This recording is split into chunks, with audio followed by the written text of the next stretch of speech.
got a bidet!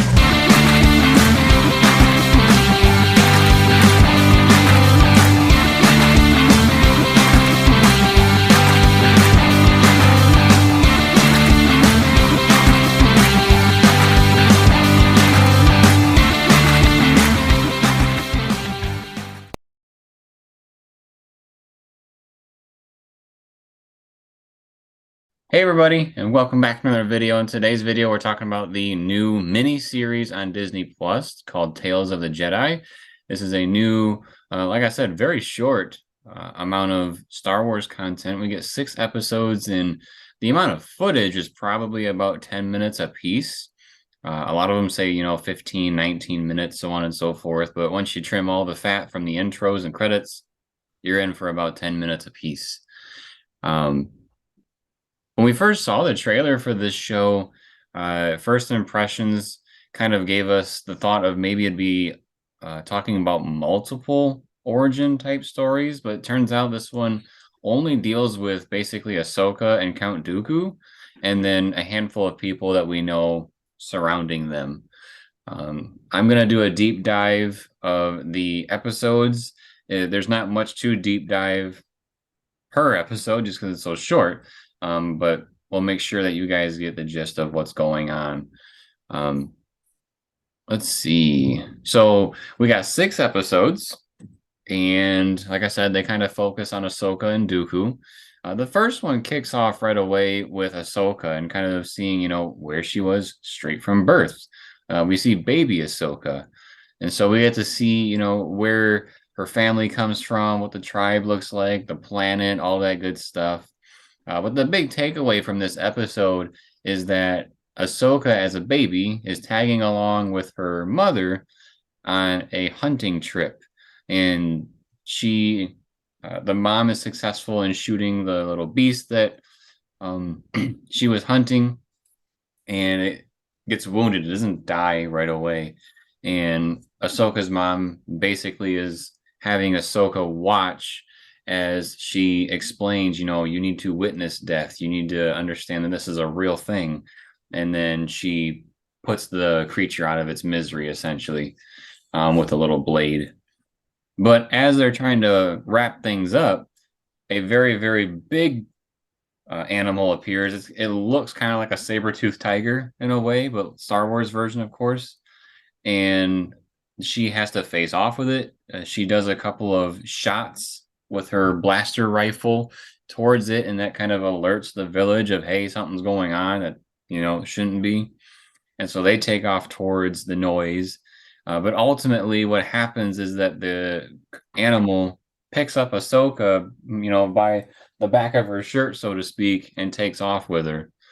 The village believes that she's still out there, so even through near the end of the night, they're still trying to go out there and find Ahsoka. But something interesting happens here. And if you haven't watched the previous shows, you probably didn't know about this. But basically, Ahsoka is in like the little nest of this saber-toothed tiger looking thing. And when the creature walks up to Ahsoka, Ahsoka puts her hand like on its nose and has like this beast creature connection thing. And so the creature kind of understands where Ahsoka is coming from to a point, and the creature or animal ends up taking Ahsoka back to her village. And that's about it for the first episode. So what we kind of established there is, baby Ahsoka and the ability to communicate with the animal is how her tribe figured out that she was part Jedi. That they made sure to mention that at the end of the episode. The second episode, we roll into, this has to do with Count Dooku and his Padawan Qui-Gon. So this was super cool to see the duo here. This is, when Dooku is part of the Jedi Order, and also Qui-Gon is, of course, since he's the apprentice. But they are going to a planet where the senator's child has been kidnapped, and they're trying to figure out, where's the child, and bring the child back safely. And they come up across this little town. like kind of reminds you of like an old Western type town. And they walk into like the local bar and they say, where's the child? Does anybody know? And the little plot twist here is that they are the people that kidnapped um, the child. And it's because they don't agree with the way the senator is running the planet. They are very, very upset with him. So Dooku ends up convincing them to take him and Qui-Gon over to where the child is being held. And while they are, talking to the group and finding this child, the group basically says, "Hey, you said you came alone. Who are these people?" And obviously, Dooku and Qui-Gon don't know what they're talking about. And when they go outside, they realize that the senator is coming after his son, uh, basically taking matters into his own hands, even though the Jedi were asked to help out. And so they break out into blaster fire. Dooku and Qui-Gon are using their lightsabers to try to protect the townspeople. And essentially, what happens here is that Dooku is starting to see how evil the senator is, like the way he rules, and he's starting to have sympathy for these townspeople and understanding where they're coming from. And so he's kind of seeing like this is the beginning of him understanding that the Republic isn't all good. And so he tries to take matters into his own hands for a little bit. And we see him as a Jedi use force choke on the senator. Qui-Gon pleads for Dooku to stop. Eventually he does, and listens to Qui-Gon. But we kind of get this dynamic of Dooku's first taste of actually using the dark side. Um, Qui-Gon helps also, level out what's going on there with Dooku by letting the child go and, seeing how much this is affecting the child, seeing that his dad is basically getting choked out by a Jedi. Um, so that about settles that episode for the most part. Um, the third episode, so the halfway point, we see Dooku and Mace Windu they're trying to figure something out here. Basically, they heard about a Jedi that was murdered, and Dooku wants to make sure that this Jedi has a proper burial. So he wants to go and find the body. And when they go to the planet, they meet up with the local government and security groups, and basically are asking questions of, who was there, how did this happen, so on and so forth. And Dooku is kind of picking up that something just isn't right. We also kind of know that this time frame is jumped a little bit because in episode 2, Qui-Gon was an apprentice. I believe Qui-Gon might be on his own a little bit now because Mace Windu mentions that they're not a part of he's not part of the council yet, so it's before episode 1, but he might at this point be training Obi-Wan. A little sidetrack there for a minute, but that kind of tells us where we're at in the timeline. But basically, this security group takes Dooku and Mace Windu down to where the event happened, where the Jedi was murdered. And Dooku is pointing out all these little things of like, there's blaster fire here, there's markings there. And when he goes to question the security group, he basically unravels that the security group is the ones that murdered the Jedi. They had a disagreement with the Jedi being there and whatnot. And so when the senator, or not, was it the senator? Was that who he was? Sarah? I don't remember. I can't remember. Head of security, maybe. Maybe that's what we'll call him. He tries to like spill the beans to Dooku and Windu, and then his own forces kill him. So they break out in blaster fire and back and forth. Dooku and Mace Windu, take out a good chunk of them, but ends up leaving one, which they start interrogating a little bit. But they are able to recover the body and bring this Jedi back to the temple and give the Jedi a proper burial. Let's see. That's at the halfway point of this series so far. Then next Like that was episode, probably the most confusing episode for me. yeah, it was kind of hard to keep track of all the dialogue at times, but we had a good discussion afterwards. um, the fourth episode, in my opinion, was probably one of the best, because we get a lot of visuals of things that were talked about in previous Star Wars projects, and we get to see something really cool. And what I mean by all of that is, one, in the very beginning of the episode, we see Dooku messing with the Jedi archives, and he's deleting information. And we see that he deletes information about a planet, which is Kamino, as we see in Star Wars Episode 2, Attack of the Clones. Obi-Wan is trying to find Kamino, and somebody had deleted it from the archives. We get the visual representation of that here with Dooku actually doing it. But to kind of figure out, where are we in the time frame with this episode, is that there's kind of like a commotion going on in the library, and Dooku asks Jocasta Nu, which is the librarian, what's all the commotion? And they're talking about how Qui-Gon encountered a Sith Lord on Tatooine. So that tells us that we're in episode one of the films as far as timeline. We do get a little discussion with Count Dooku and Qui-Gon after that scene, which is actually super cool because for this episode, Liam Neeson actually did the voicing for Qui-Gon. He's not the only one that did the voicing for his original character, but we'll talk about that in a minute. So he talks to Qui-Gon a little bit, and then we have another time jump. And this time jump basically has Dooku looking up at one of the trees around the Jedi Temple, and we figure out that this time is when Qui-Gon had died, because Dooku is basically, dealing with the news of him dying by going to a place that he states he used to take Qui-Gon all the time for a place of like meditation or just relaxing around the temple.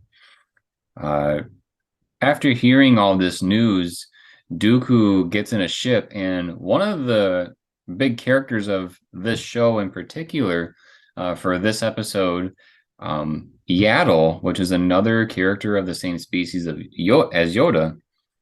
Yaddle is trying to talk to Dooku throughout this episode and like reason with him, because I think Yaddle is noticing that Dooku is having a lot of conflict, and Yaddle is trying to find that balance again with Dooku. And when Dooku takes off to go somewhere, Yaddle actually follows him. And where we see Dooku go is like the place that he normally meets the Emperor. So we've actually seen this in film before in Star Wars Episode 2, after the battle with Kenobi, Anakin, and Dooku, and also Yoda. It's the same area where he flies to there and talks to the Emperor. So we see Dooku talking to him in this secret little area, and Yaddle follows behind. And basically, Yaddle is kind of, being quiet, going through the shadows. And eventually, Yaddle is able to get close enough to hear Dooku and the Emperor talking. And Dooku is basically saying, like, I deleted stuff from the archives. I did mess with Sifo Dyas. I got the clone army going. And so he's talking about all these things that, he's done in secrecy, but still aligned with the Jedi. But when Yaddle is exposed to be listening on their conversation, Dooku eventually kills Yaddle. And this is one of our big, big moments of like the turning point where he switches from the light to the dark. And the Emperor is voiced by Ian McDermott, which is awesome. He's actually been in a couple of these projects lately, fulfilling the role of the Emperor. So that's really cool that he's able to be a part of it all. The fifth episode, in my opinion, was kind of like a one-off episode. Like it wasn't a filler, but it wasn't part of necessarily the overall arching of this show. And what I mean by that is that it follows Ahsoka, and Anakin is trying to train her.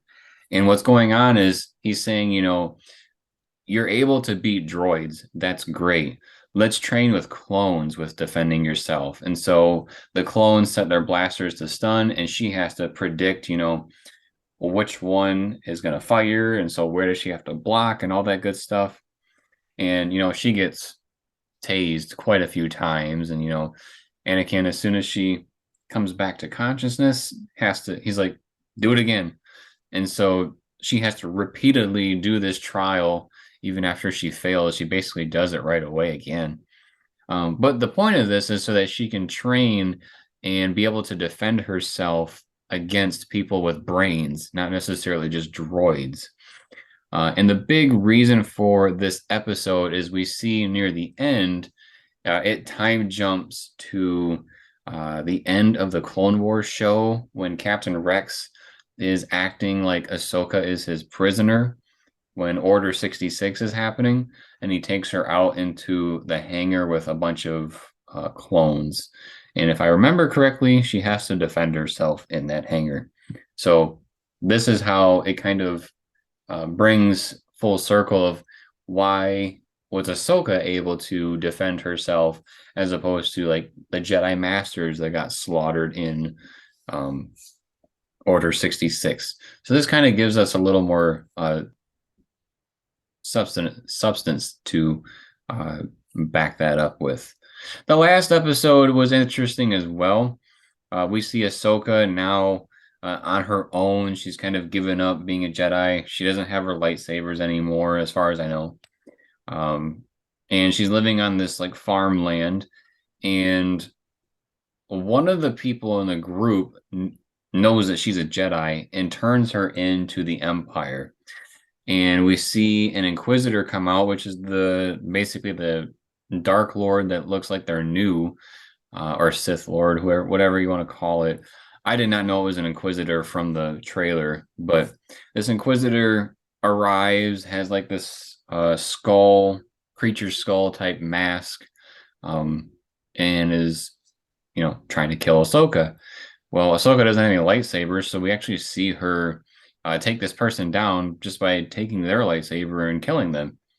And it's kind of weird because when she kills this Inquisitor, they disappear as if they were kind of like a ghost or I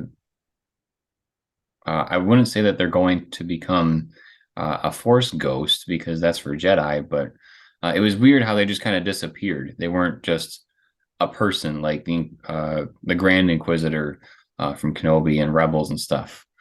Um, but this is kind of what gets Ahsoka back into being a part of the rebellion because Bail Organa comes to see her and basically says, "You ready to get back at it?" And then she goes with him. And that follows us into the Rebels show. So that about wraps up what happened throughout this show. Like I said, there were 6 episodes. They're fairly short. You can definitely knock it out within, an hour and 15 minutes if you watch it straight through.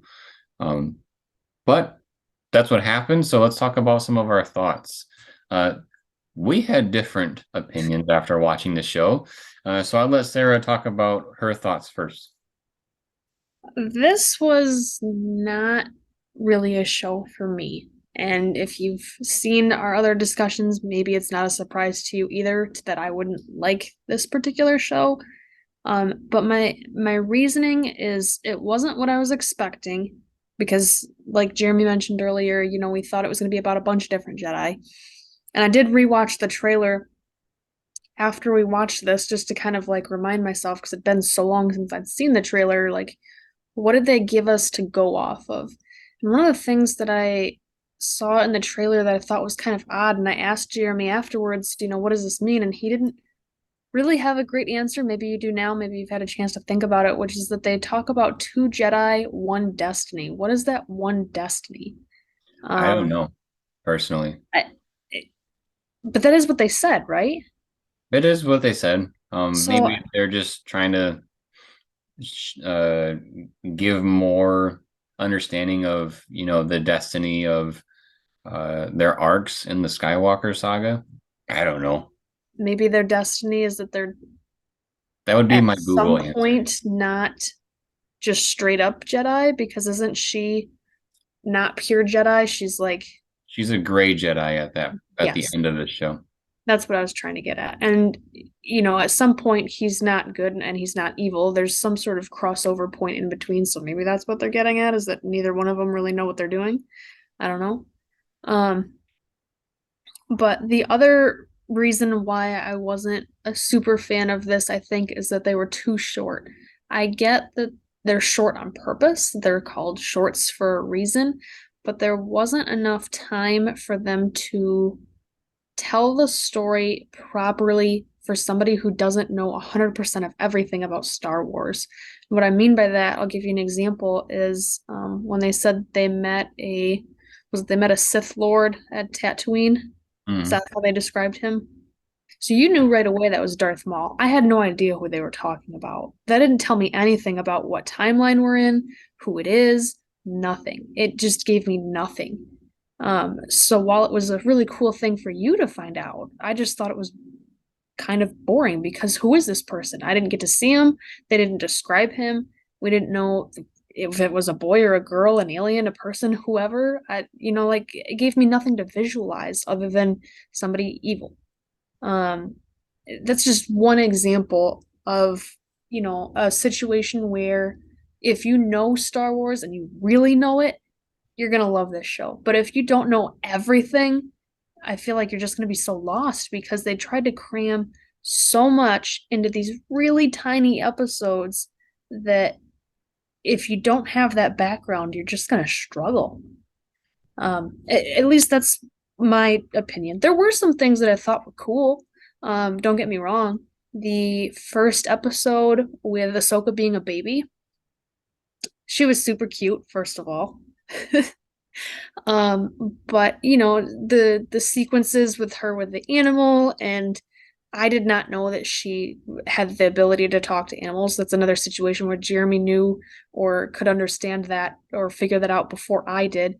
But in this situation, they without straight up saying that she could talk to animals, they basically showed you that she could because that's how they knew she was a Jedi.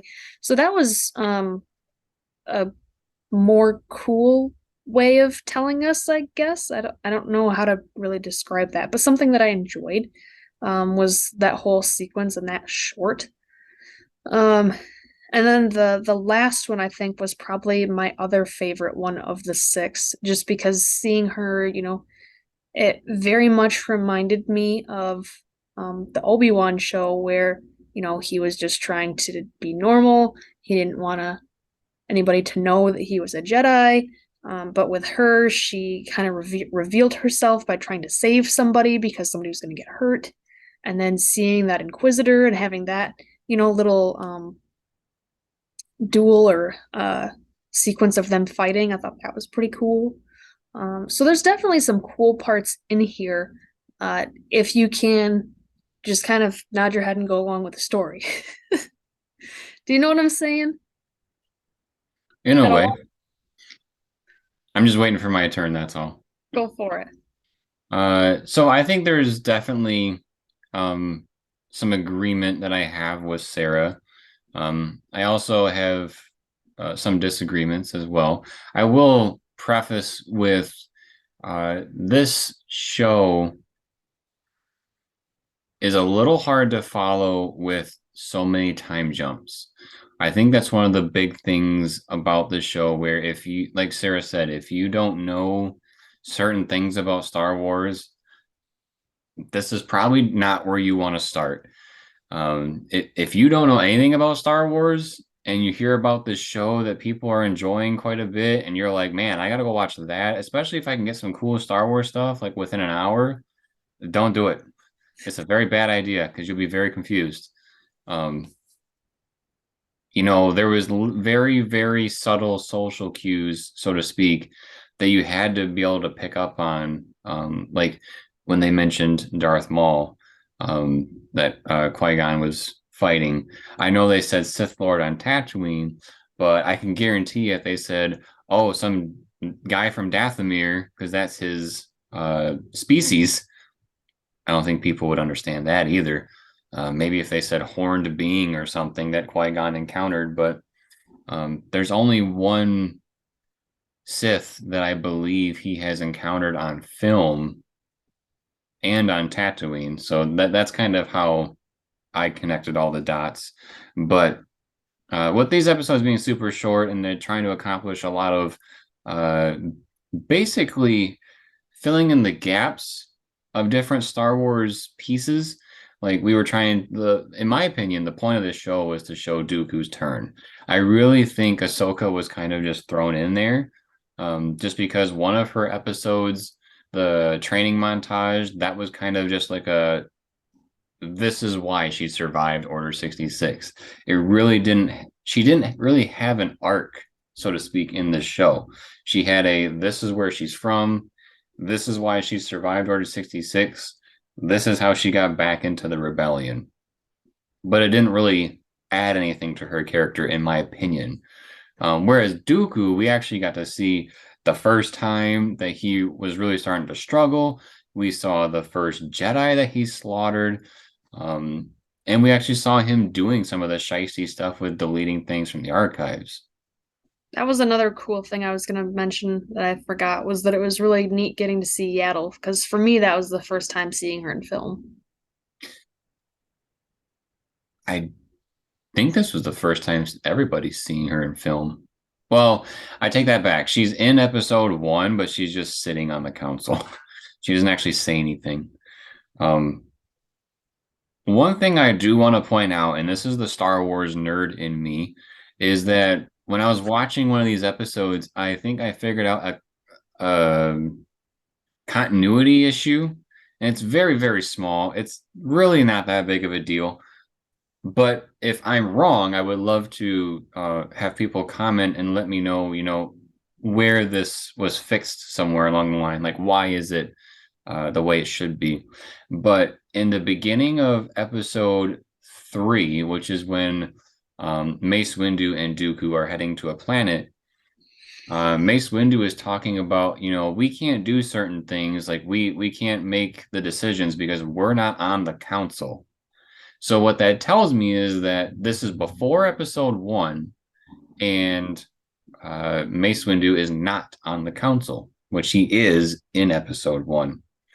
Why is this important? Because in episode one, Mace Windu had a blue lightsaber. We never saw it on film, but we saw it with the action figures and we saw it with the video games and the books. And, that was a thing. Even the look of the hilt was different. So when they encountered or had their like little scuffle with the security dudes, and he had a purple lightsaber, which his hilt did match, what it was in Attack of the Clones, but it makes me wonder if they're trying to, write off the fact that he had a blue one in episode one, and they're just saying that this is what he had the whole time, or did he somehow lose or break this one, make a blue one, and then go back to purple, which in my opinion makes no sense. So that small little thing kind of, triggered something in my brain like, huh? That doesn't make any sense. But otherwise, everything seemed pretty cohesive to myself. Um, Do you have a let's, favorite episode from this series? ooh, I know which one let me down the most. Um, Which but is the last one. And the reason why is because when I saw the preview and I saw that new Inquisitor dude, he looked so cool to only be on screen for like 60 seconds. That really bothered me because I thought we were gonna, learn something about this dude besides the fact that he's an Inquisitor, and we were gonna, get a little bit more than what we did. This dude looks super intimidating. I would love to see more about him, especially just the way he went about things. He seemed like an inquisitor that had a backbone. And so to see that he, died within 60 seconds of me going, "Hey, how are you?" It was terrible for me because I want more. to Uh, give some context, one of the cool lines he says, if you will, is that the guy that turned in Ahsoka is basically trying to say like, hey, she's real. Here she is. She's walking up right now. Was telling you the truth. what do I get for turning her in? And he's expecting some sort of reward.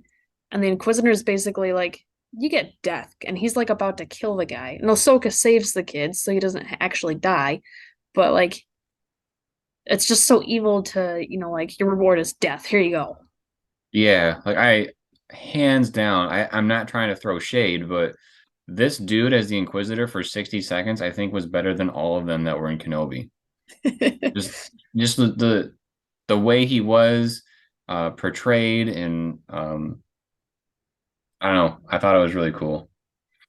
I'd probably say my favorite one would be the Sith Lord, which was episode 4. That's the one where we see Dooku delete the stuff in the archives and his encounter with Yaddle, and his discussions with the Emperor, because we get to see his full turn. But I will say his other two episodes, in my opinion, are pure fire as well. So they were right up there with it. What was your favorite? Um, I originally was going to say either 1 or 6 just because I liked the Ahsoka scenes. I don't know that I really have a favorite between those two. They both were very different in what they were trying to show. And one of them, she was even a baby, so she wasn't even really like, she couldn't really talk or anything. But she was super cute, so I don't know. All Do I right. have to pick one? No, that's okay. I'm just thinking about, man, I rained on your parade by saying she was kind of pointless in the show. Oh, well, I mean, I totally see where you're coming from because I feel like it was a lot more, the show as a whole was a lot more focused on him. And I think it might just be because she was, what was it? She was episodes 1, 5, and 6, whereas he was 2, 3, 4. Right.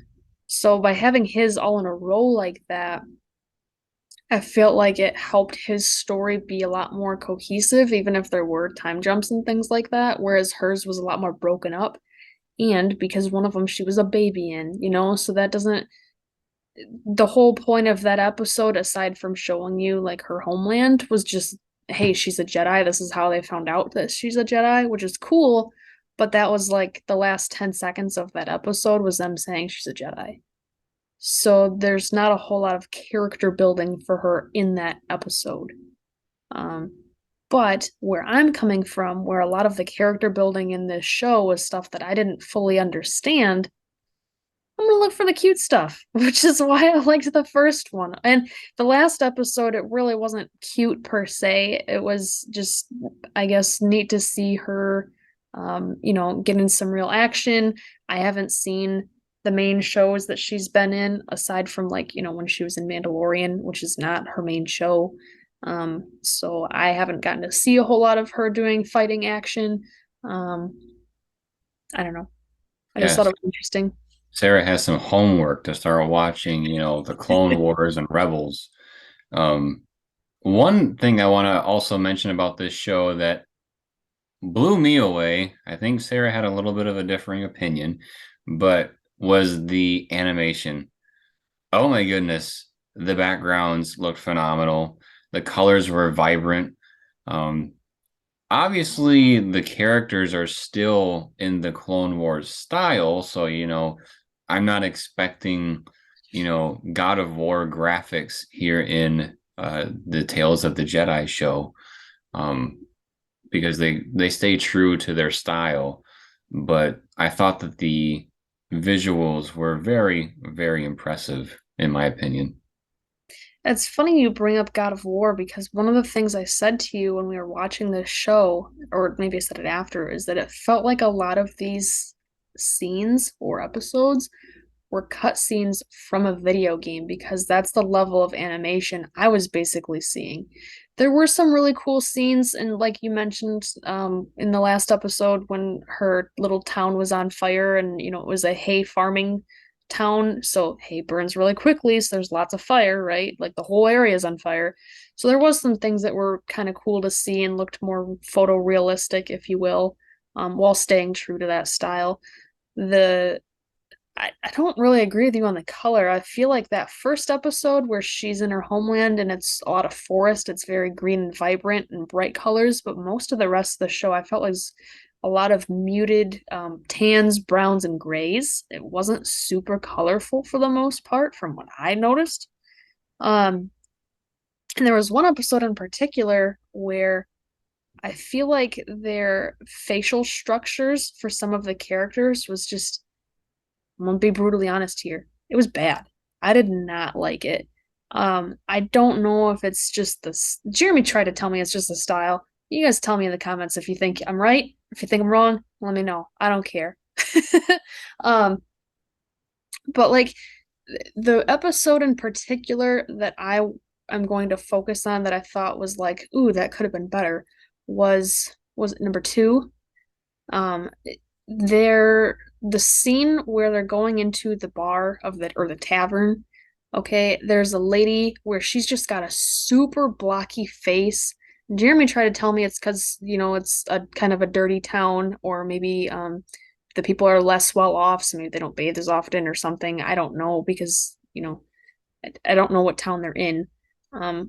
But I feel like her face was like maybe PS2 quality. Like it just was so blocky. And Qui-Gon's, when he was younger, I felt like they didn't do him justice either. I just it didn't look right. It didn't look like the person. And I know it's supposed to be a little blocky on purpose, but it just looks so bad. But Sarah, we got to remember one thing. It's okay for you to be wrong.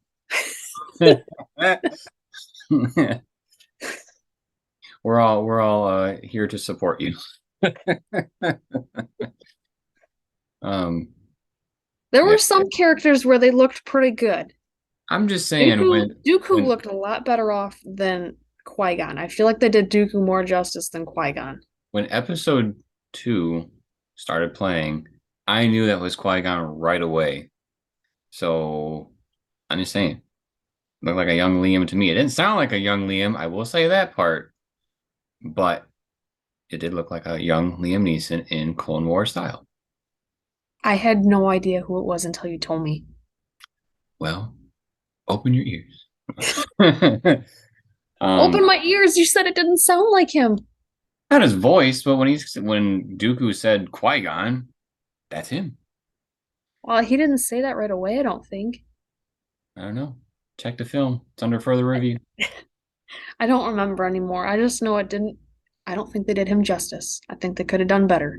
I think what would have made this show a little bit better for me, even though I think the show was really, really good. Like it's up there for me as far as Star Wars stuff that has come out lately.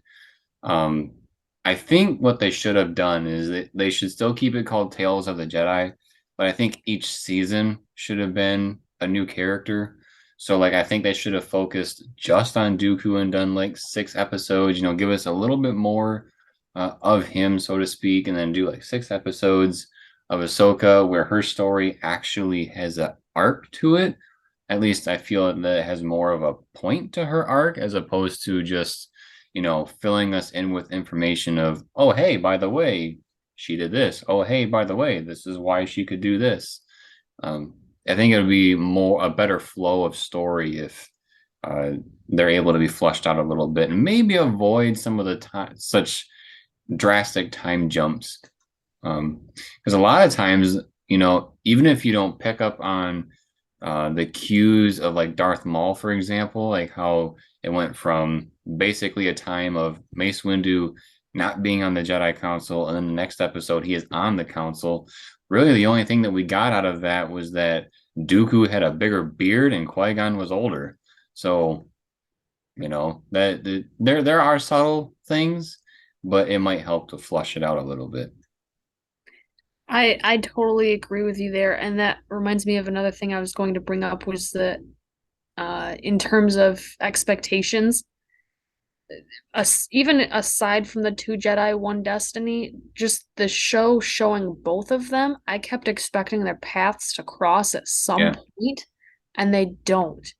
And so that was one of the things I even had to talk to you about is like, okay, outside of this show, do they ever cross? Because I kept expecting them to, and they didn't in this show. So I'm like, well, what the heck? And they do cross in the Clone Wars show at different points. So they actually like know of each other. I think they even do in the Clone Wars movie. So um yeah, they Missed definitely. opportunity. What's that? Missed opportunity. Yeah. I do think that's slightly misleading for the show. Um yeah. Anything else you wanted to say about it? No, I think I've said enough. Well, I think we covered it pretty well. Just the big takeaways, it's roughly an hour of film content. One little small thing that I thought was neat was when they do the intro for the show and they like show the color changing on different character faces and helmets. They changed it to prequel characters for this, so I thought that was kind of neat. But this show, like I said, is about an hour-ish of content. You get to learn about Dooku's background, and you get to learn about little small things about Ahsoka along the way. Um, so if that's what you're interested in, and like I said, I recommend that you've at least witnessed some other Star Wars projects, especially in the main line of the movies, like in the prequels. That will definitely help your understanding a little bit more about what's going on. I don't think you need to like watch all of the Clone Wars to understand who Ahsoka is. But if you want to watch the Clone Wars movie, which is where she's first introduced, that might help you a little bit. If you've watched Mando, then eventually she becomes a gray Jedi, and you get to see a little bit of what got her back into it. Um, but that's about it. I think the coolest thing of this was seeing Dooku's arc, hands down. But if you enjoyed this video, make sure to subscribe to the channel if you haven't already. Drop us a like if you liked it, and drop us a comment letting us know what your thoughts were on the show. We talked about the entire show, so that's all there is to it. And let us know your favorites, your least favorites, how much you agree with me and not Sarah, whichever one, whichever you want to do. And then, as always, everybody, thank you for watching. We'll see you next time.